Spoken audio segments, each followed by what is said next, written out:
শুভ সকাল বন্ধুরা, কেমন আছেন সবাই? পাপিয়াস কিউলিনারি আর্ট অ্যান্ড ব্লগের নতুন আরেকটি পর্বে আপনাদের সবাইকে স্বাগতম। সকাল সকাল ঘুম থেকে উঠে চা নাস্তা খাওয়া হয়ে গিয়েছে। এবার ভাবলাম কালকের ভেজা জামা কাপড়গুলো একটু ছাদে দিয়ে আসি। আসলে বারান্দাতে দিলে এখন তেমন একটা শুকাতে চায় না। কালকে রাত্রে এই সবজিগুলো আনা হয়েছে, ফুলকপি, তারপর খিরাই, বাঁধাকপি, গাজর, পেঁয়াজকলি, কাঁচা টমেটো। এগুলো আসলে রাতের বেলা আপনাদের দাদা নিয়ে এসেছে, তবে এখন এগুলোকে ধুয়ে নিব। আর আমি ফ্রিজে শক্ত সবজিগুলো রাখলে সবসময় ধুয়ে পরিষ্কার করে তারপর রেখে দিই, আর যেগুলো নরম নষ্ট হয়ে যাবে সেগুলো আর ধুই না।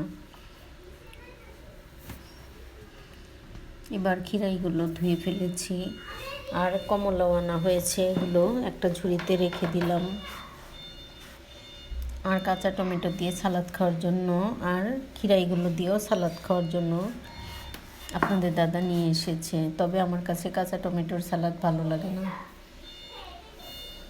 মোমোর জন্য সবজি কেটে নিয়েছি, মোমো বানাবো বিকেলে।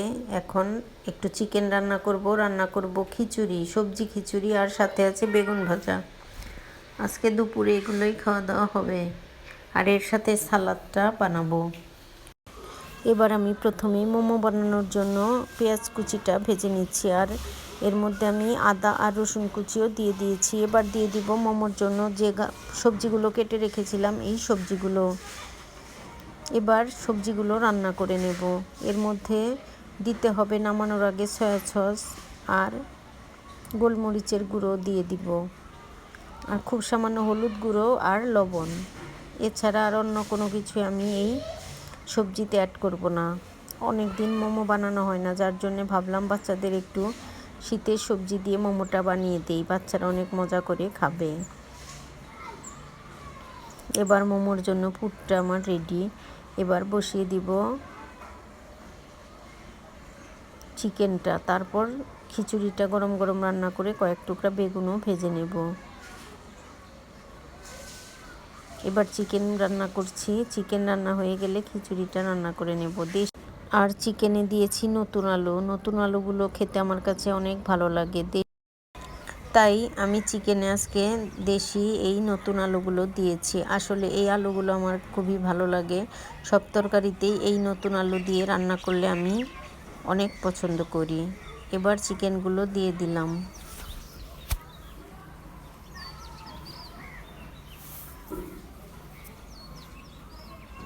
চিকেনটা দিয়ে আমি অনেকটা সময় কষিয়ে নেব, আর আলুগুলো হালকা একটু ভেজে নিয়েছিলাম, আর এই আলুগুলো ভেজে নিলে আমার কাছে খেতে ভালো লাগে। এবার চিকেনটা কষানো হয়ে গিয়েছে, ঝোলের জন্য জল দিয়ে চিকেনটাও রান্না করে নেব। আর খিচুড়িটাও আমি বসিয়ে দিয়েছি, খিচুড়িটা আজকে একটু মাখা মাখা করে রান্না করব।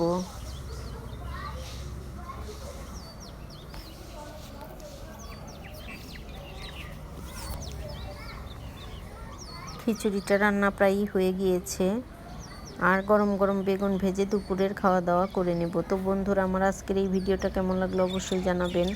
যদি ভালো লাগে তবে একটা লাইক কমেন্ট শেয়ার করার অনুরোধ রইল। যারা ফেসবুক থেকে দেখছেন তাদেরকে অনুরোধ রইল আমার ফেসবুক পেজটি ফলো করার।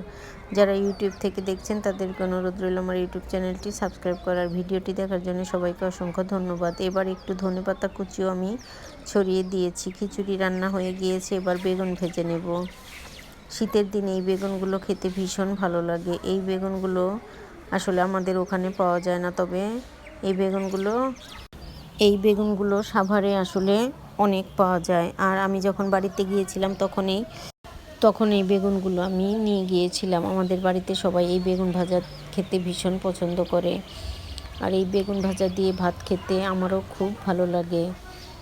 আর আজকে খিচুড়ির সঙ্গেও বেগুনটা ভেজে নিলাম। তবে বেগুন ভাজতে আসলে অনেক তেল লাগে, যতই তেল দেই ততই আসলে তেলটা খেয়ে নেয়। এবার বেগুনগুলো অর্ধেকগুলো ভেজে নিয়েছি, বাকিগুলো রয়ে গিয়েছে, ওগুলো ভেজে নামিয়ে নেব। এবার দুপুরের খাওয়া দাওয়া হয়ে গিয়েছে, ছাদেও গিয়েছিলাম, অনেকটা সময় ছাদে থেকে এসেছি। আর বাসায় এসে গরম গরম মোমো তৈরি করলাম, আর সাথে নিয়েছি চা। মোমো আর চা খেলাম। সাথে সস আছে। তো বন্ধুরা, আমার আজকের এই ভিডিওটা এই পর্যন্তই। দেখা হবে নতুন কোনো ভিডিওতে। সে পর্যন্ত সবাই সুস্থ থাকবেন, ভালো থাকবেন। আর আসুন সবাই একসঙ্গে গরম গরম মোমো খেয়ে নিই। সাথে আছে টমেটো সস আর গরম গরম চা। তো বন্ধুরা, আজ এ পর্যন্তই।